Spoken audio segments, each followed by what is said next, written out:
जय हिंद दोस्तों, मैं राज पंचेश्वर और आप देख रहे हैं Pant study point channel.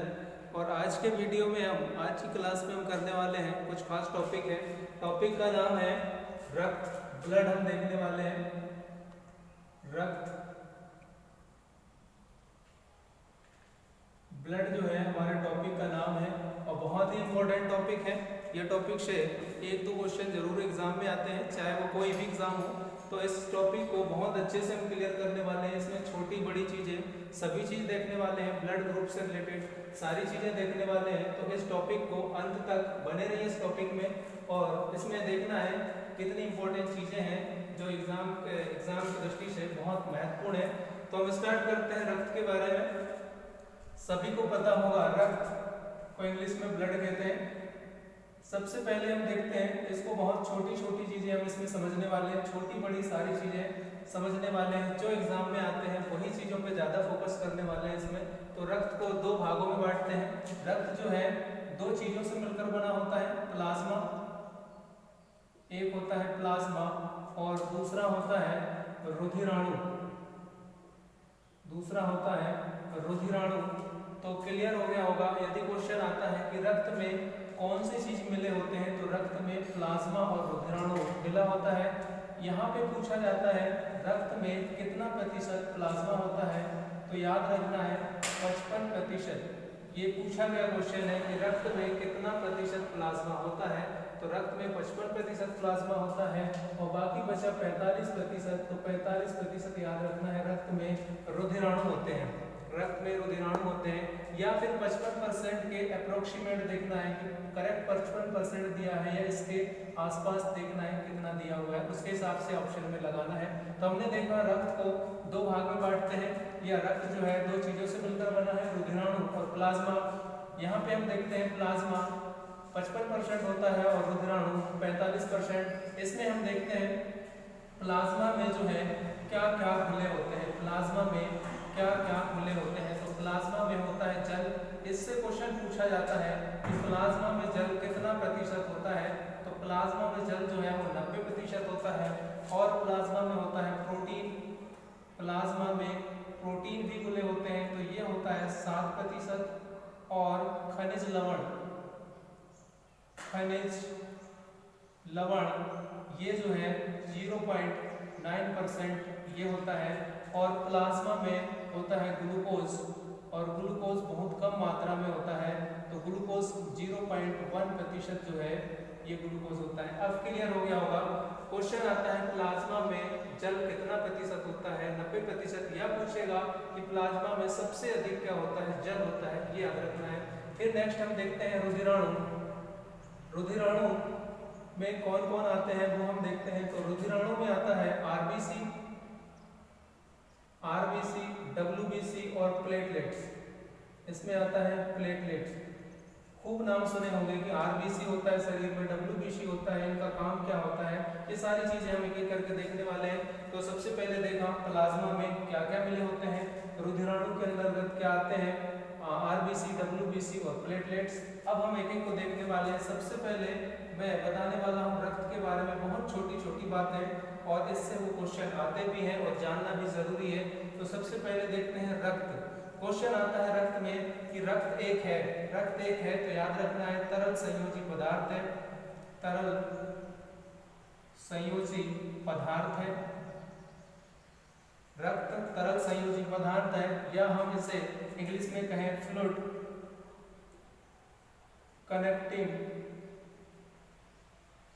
Connective tissue,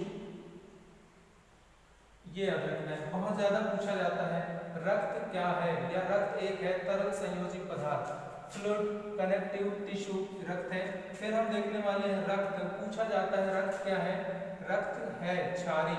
पूछा जाता है रक्त है अम्ल या क्षार, या दोनों नहीं। तो रक्त जो है वो क्षारी होता है।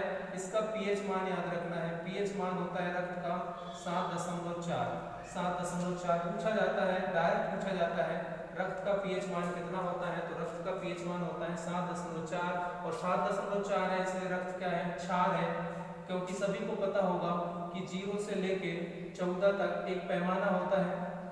एक पीएच पैमाना होता है, बीच में 7 आता है और 7 से कम वाला अम्ल कहते हैं। जिसका पीएच मान 7 से कम होता है उसको अम्ल कहते हैं और जिसका पीएच मान 7 से ज्यादा होता है उसे क्षार कहते हैं। तो जो है रक्त है वो किस में आएगा, क्षार की कैटेगरी में आएगा, ये चीज याद रखना है। फिर नेक्स्ट हम देखते हैं, पूछा जाता है रक्त पुरुषों की अपेक्षा महिलाओं में, रक्त जो है पुरुषों की अपेक्षा महिलाओं में कितना कम होता है, तो आधा लीटर ब्लड जो है महिलाओं में कम होता है। मैं शॉर्ट में लिख रहा हूँ, समझने की कोशिश करना है। पुरुषों की अपेक्षा महिलाओं में कितना लीटर खून कम होता है, ब्लड कम होता है, तो आधा लीटर याद रखना है। फिर पूछा जाता है एक स्वस्थ मनुष्य के शरीर में कितना खून होना चाहिए, कितना ब्लड होना चाहिए, तो याद रखना है एक स्वस्थ मनुष्य के शरीर में 5 से 6 लीटर ब्लड होना चाहिए। पूछा जाता है एक स्वस्थ मनुष्य के शरीर में 5 से 6 लीटर ब्लड होना चाहिए। पुरुषों की अपेक्षा महिलाओं में आधा लीटर ब्लड कम होता है। रक्त का पीएच मान 7.4 होता है। रक्त एक क्या है, तरल संयोजी पदार्थ है। नेक्स्ट हम देखते हैं रक्त से पूछा जाता है रक्त, ये याद रखना है यकृत से एक प्रोटीन निकलता है। यकृत से जो प्रोटीन निकलता है उसका नाम है, एक का नाम है हेपेरिन और दूसरा होता है फाइब्रिनोजेन। ये दोनों याद रखना है। यकृत से जो प्रोटीन निकलता है उसका नाम है हेपेरिन और एक का नाम है फाइब्रिनोजेन। याद रखना है हेपेरिन क्या है, शरीर के अंदर ब्लड को जमने नहीं देता,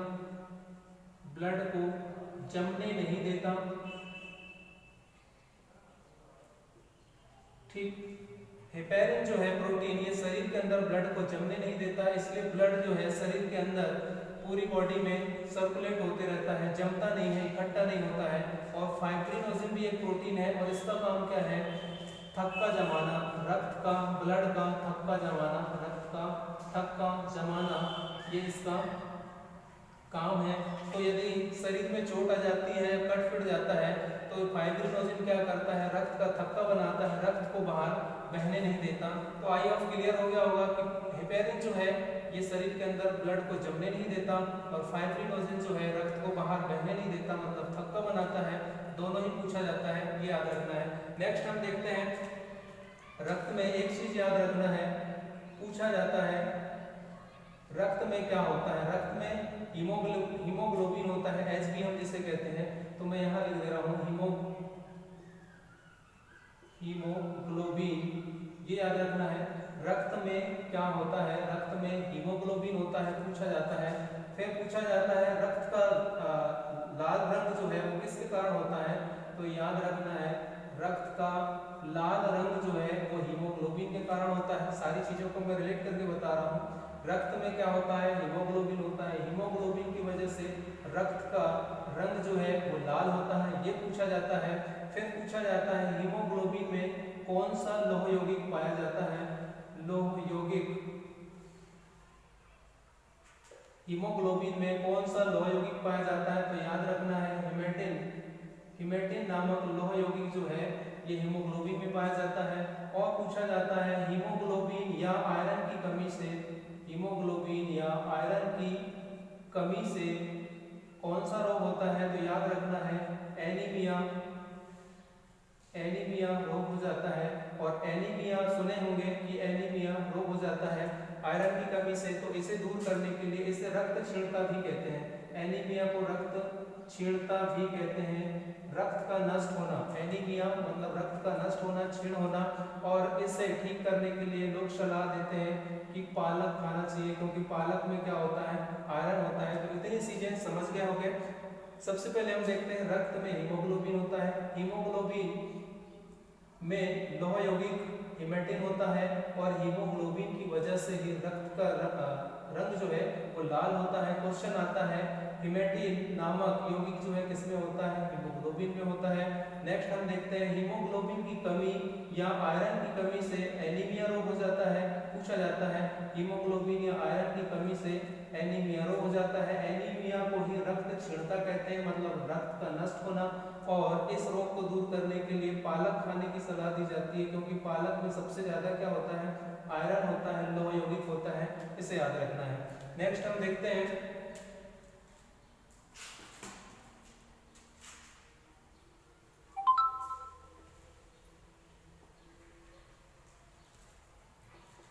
नेक्स्ट हम देखने वाले हैं प्लाज्मा को समझने वाले हैं। प्लाज्मा क्या होता है? प्लाज्मा में 2-3 चीजें पूछी जाती है। प्लाज्मा में इंपॉर्टेंट क्या है, पूछा जाता है प्लाज्मा का रंग कैसा होता है। तो याद रखना है प्लाज्मा का रंग जो है वो पीला होता है। एक चीज पूछा जाता है प्लाज्मा में सबसे अधिक क्या पाया जाता है, तो जल, ये पूछा जाता है। प्लाज्मा में सबसे अधिक जल की मात्रा होती है, ये पूछा जाता है। नेक्स्ट पूछा जाता है प्लाज्मा का कार्य, प्लाज्मा का शरीर में, बॉडी में कार्य क्या है, तो इसका कार्य है पचे हुए भोजन, पचे हुए भोजन हार्मोन, पचे हुए भोजन हार्मोन का संवहन करना, का कोशिकाओं के विभिन्न भागों तक पहुंचाना। पचे हुए भोजन हार्मोन इनका संवहन करना, विभिन्न भागों तक पहुंचाना बॉडी में। दूसरा काम होता है ताप नियंत्रण, ताप नियंत्रण, बॉडी में ताप नियंत्रण का काम जो है प्लाज्मा का होता है। घाव भरना, ये काम इसका होता है, तो ये याद रखना है। दूसरी चीज याद रखना है शरीर की सुरक्षा, रोगों से सुरक्षा, ये काम प्लाज्मा का होता है। तो इतनी चीजें याद रखना है प्लाज्मा के बारे में। यदि प्लाज्मा पूछा जाता है कि इसका रंग कैसा होता है, तो पीला। प्लाज्मा में सबसे अधिक क्या होता है, जल की मात्रा 90%। कार्य क्या है, भोजन, पचे हुए भोजन और हार्मोन को शरीर के विभिन्न हिस्सों तक पहुंचाना। ताप नियंत्रण, शरीर का ताप नियंत्रित करना। घाव भरना, रोगों से सुरक्षा करना, ये प्लाज्मा का काम होता है। नेक्स्ट हम देखते हैं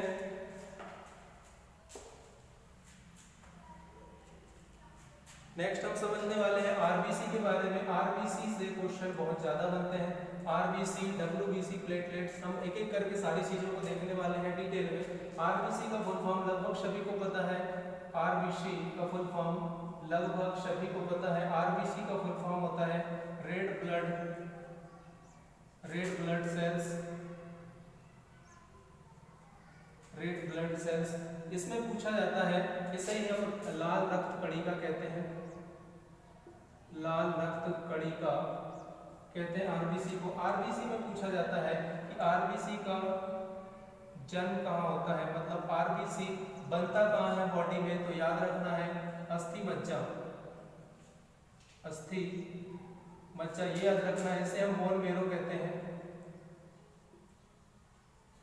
बोन मेरो कहते हैं। तो याद रखना है इसका निर्माण जो है, आरबीसी का निर्माण जो है ये कहाँ होता है, अस्थि मज्जा में। नेक्स्ट पूछा जाता है आरबीसी में इसकी मृत्यु कहाँ होती है, तो याद रखना है इसकी मृत्यु जो है यकृत प्लीहा में इसकी मृत्यु होती है, यकृत और प्लीहा में इसकी मृत्यु होती है। इसलिए आरबीसी का कब्रिस्तान कहा जाता है। ये पूछा जाता है कि आरबीसी का कब्रिस्तान किसको कहा जाता है, तो आरबीसी का कब्रिस्तान प्लीहा या यकृत को कहा जाता है। ये चीजें याद रखना है।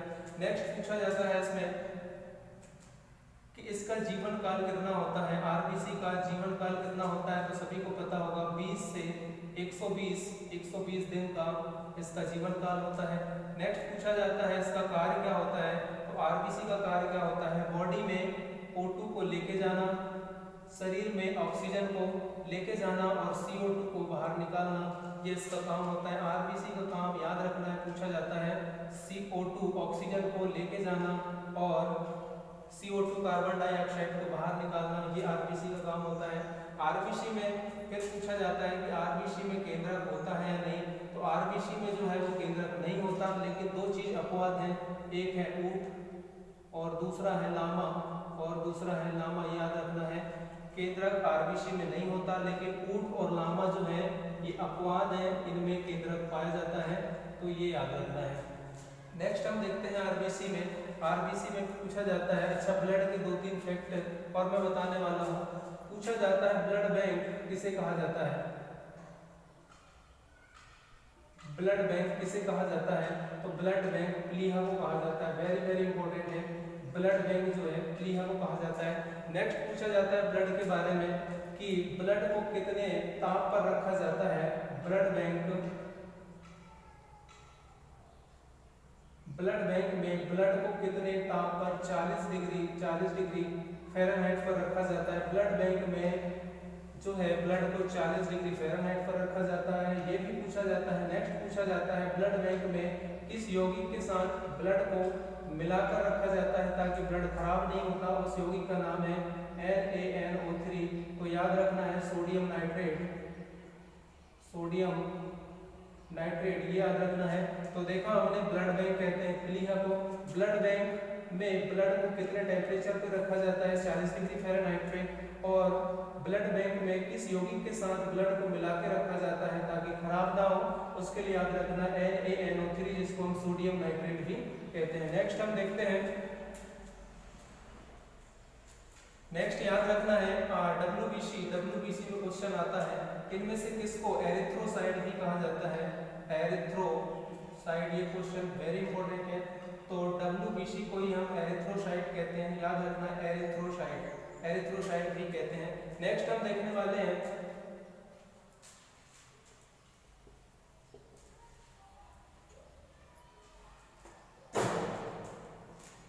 WBC के बारे में देखने वाले हैं। WBC का फुल फॉर्म क्या होता है, लगभग सभी को पता होगा। व्हाइट ब्लड सेल इसका फुल फॉर्म होता है। हिंदी में हम इसे श्वेत रक्त कणिका कहते हैं। इसमें पूछा जाता है कि WBC का निर्माण कहाँ होता है। WBC का निर्माण भी अस्थि मज्जा में ही होता है। अस्थि मज्जा में ही इसका निर्माण होता है। कभी कभी इसका निर्माण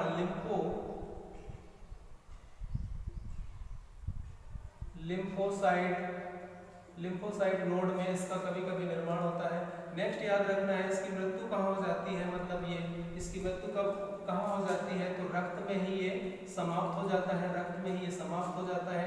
इसका जीवन काल पूछा जाता है, तो इसका जीवन काल याद रखना है 2 से 4 दिन इसका जीवन काल होता है। 2 से 4 दिन इसके बाद ये खत्म हो जाते हैं, फिर से बन जाते हैं। WBC इसका कार्य पूछा जाता है, याद रखना है WBC का एक ही कार्य शरीर को रोगों से बचाना इसका काम है। वेरी इंपॉर्टेंट पूछा जाता है WBC का काम शरीर को रोगों से बचाना। दूसरी चीज याद रखना है इसको शरीर का सैनिक कहते हैं, ये पूछा जाता है। शरीर का सैनिक किसको कहा जाता है, तो शरीर का सैनिक जो है WBC को कहते हैं। सोल्जर ऑफ द बॉडी शरीर का सैनिक WBC को ही कहते हैं और इसका काम है रोगों से शरीर को सुरक्षा करना। दूसरी चीज WBC और RBC में रेशो पूछा जाता है, तो RBC और WBC का अनुपात याद रखना है। इनका अनुपात होता है 600:1। इस अनुपात में बॉडी में रहते हैं। तो RBC और WBC का रेशो पूछेगा तो याद रखना है 600:1। दूसरी चीज पूछा जाता है RBC की संख्या किससे मापी जाती है। RBC की जो संख्या मापी जाती है वो हीमोसाइटोमीटर, याद रखना है हीमोसाइटोमीटर, ये याद रखना है। हीमोसाइटोमीटर से RBC की संख्या मापते हैं, ये पूछा जाता है। नेक्स्ट हम देखते हैं WBC को यदि क्वेश्चन आता है लिम्फोनोड,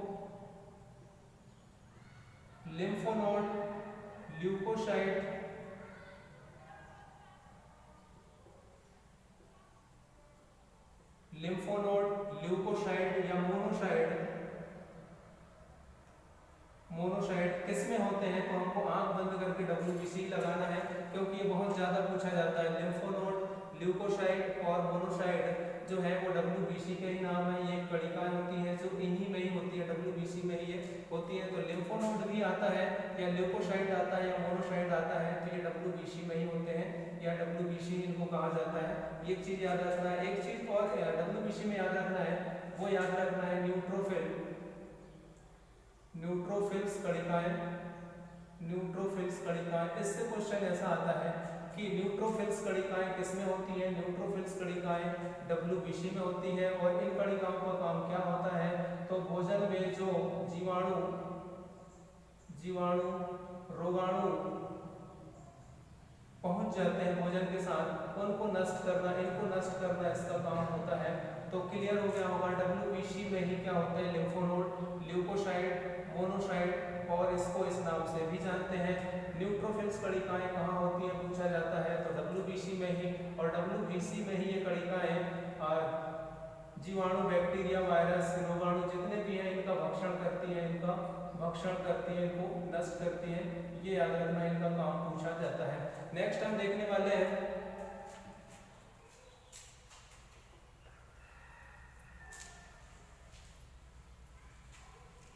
हम बात करेंगे प्लेटलेट्स के बारे में। तो प्लेटलेट्स से भी वेरी इंपॉर्टेंट क्वेश्चन बनते हैं। प्लेटलेट्स क्या होता है, शरीर में क्या काम होता है, ये सारी चीजें हम देखते हैं। प्लेटलेट्स इसमें पूछा जाता है कि इसको और किस नाम से जानते हैं, तो प्लेटलेट्स को याद रखना है थ्राम्बोसाइट भी कहते हैं। ये नाम वेरी इंपॉर्टेंट है, याद रखना है। इसका निर्माण कहाँ होता है, इसका निर्माण अस्थि मज्जा में होता है, ये याद रखना है। इसकी मृत्यु कहाँ हो जाती है, इसकी मृत्यु हो जाती है प्लीहा में इसकी मृत्यु हो जाती है, ये चीज याद रखना है। इसका जीवन काल कितने का होता है, तो 3 से 5 दिन तक इसका जीवन काल होता है, इसके बाद समाप्त हो जाते हैं, फिर बनते हैं। प्लेटलेट्स का मुख्य कार्य क्या होता है, प्लेटलेट्स का मुख्य कार्य होता है रक्त का थक्का जमाना, इसका मुख्य कार्य होता है। तो यदि क्वेश्चन आता है रक्त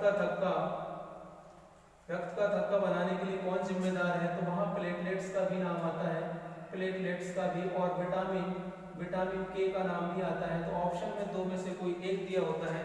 विटामिन के भी जो है रक्त का थक्का बनाने के लिए जिम्मेदार है, और रक्त का थक्का बनाने के लिए जिम्मेदार है प्लेटलेट्स। इसमें एक चीज और पूछा जाता है प्लेटलेट्स में कि यहाँ पे डेंगू ज्वर के कारण किस चीज की कमी हो जाती है, तो डेंगू ज्वर के कारण किस चीज की कमी हो जाती है, बहुत इंपॉर्टेंट क्वेश्चन बनता है। डेंगू ज्वर के कारण किस चीज की कमी हो जाती है, तो प्लेटलेट्स की कमी हो जाती है, याद रखना है। कार्य में है रक्त का थक्का जमाना, बॉडी में रक्त का थक्का जमाना, और इसका याद रखना है डेंगू ज्वर के कारण पूछा जाता है, डेंगू ज्वर के कारण किस चीज की कमी हो जाती है, तो डेंगू ज्वर के कारण जो है वो प्लेटलेट्स की कमी हो जाती है। थ्राम्बोसाइट में हम इसको कहते हैं। इतनी चीजें प्लेटलेट्स के बारे में याद रखना है। नेक्स्ट हम देखते हैं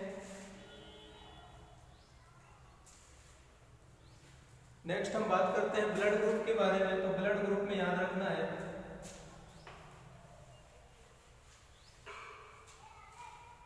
ब्लड ग्रुप के बारे में हम सभी जानते हैं। ब्लड ग्रुप ए होता है, बी होता है, AB होता है और O होता है। हम सब जानते हैं ब्लड ग्रुप जो है वो 4 ग्रुप होता है ब्लड ग्रुप में, AB और O। याद रखना है इन सभी ब्लड ग्रुप की खोज 1900 में होती है। 1900 में इसकी खोज होती है, ब्लड ग्रुप की खोज होती है। खोजकर्ता का नाम पूछा जाता है कार्ल लैंडस्टीनर, इसका नाम याद रखना है। 1930 में इनको नोबेल दिया जाता है। नोबेल पुरस्कार विश्व का सबसे बड़ा पुरस्कार नोबेल पुरस्कार दिया जाता है। तो ब्लड ग्रुप की खोज जो है वो कार्ल लैंडस्टीनर ने की। कब की, 1900 में की। इस काम के लिए उन्हें नोबेल पुरस्कार दिया गया 1930 को, ये याद रखना है। ब्लड ग्रुप में हम समझने वाले हैं कि ब्लड ग्रुप AB को जो हम है ग्राही कहते हैं। क्यों? क्योंकि AB ग्रुप वाला जो है सभी से ब्लड ले सकता है, इसलिए इसे ग्राही कहते हैं। सर्वग्राही, इसे हम सर्वग्राही कहते हैं या एक्सेप्टर कहते हैं। उसी प्रकार वो जो है सभी को ब्लड दे सकता है, इसलिए इसे सर्वदाता कहते हैं। ये यूनिवर्सल डोनर है और ये यूनिवर्सल एक्सेप्टर है। सर्वदाता जिसको हम डोनर भी कहेंगे। तो याद रखना है कौन सा ब्लड ग्रुप जो है वो सर्वदाता है या डोनर है, तो O है। कौन सा ब्लड ग्रुप जो है वो सर्वग्राही है, तो वो AB है। अब हम ब्लड ग्रुप के बारे में डिटेल में जानते हैं कि कौन किसको ब्लड दे सकता है और कौन किससे ब्लड ले सकता है। उसको हम डिटेल में पढ़ने से पहले हम देखते हैं कि रक्त में जो है वो 2 चीजें होती हैं, RBC और प्लाज्मा की हम बात करते हैं। रक्त में जो है 2 चीजें RBC और प्लाज्मा होती हैं। याद रखना है, हमने बॉडी में सुने हैं रक्त में कि एंटीबॉडी और एंटीजन भी होता है। तो RBC में याद रखना है एंटीजन होता है।